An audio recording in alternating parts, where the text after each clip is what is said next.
Hello everyone and welcome back. In today's video, I'm going to show you how to create a Facebook page on your PC step by step. A Facebook page is a great way to promote your business, brand, organization, or personal project and connect with your audience. So let's get started. First, open your web browser and go to Facebook. Sign in to your Facebook account if you haven't already. Once you're on the Facebook homepage, click your profile picture in the top right corner. From the menu, select See All Profiles. Next, click Create New Page. You'll now be taken to the Create a Page screen. On the left side, enter your page name. Next, choose a category that best describes your page. You can select up to 3 categories. If you'd like, enter a short bio describing your page. This step is optional, but it helps visitors understand what your page is about. As you enter your information, you'll see a live preview of your page on the right side of the screen. Once you've completed the required details, click Create Page.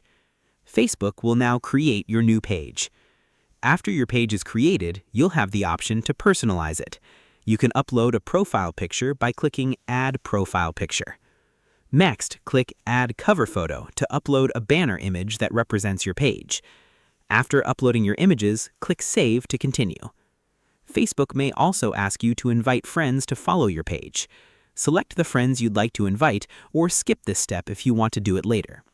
You can also connect your WhatsApp account if you'd like visitors to contact you directly.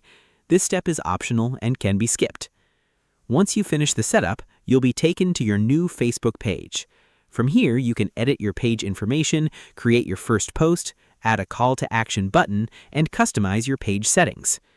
You can also access Professional Dashboard, view page insights, manage followers, and start building your audience. And that's it. You've successfully created a Facebook page on your PC. Thanks for watching this video. If you found this tutorial helpful, don't forget to like, subscribe, and turn on notifications for more Facebook tutorials and social media tips. See you in the next video.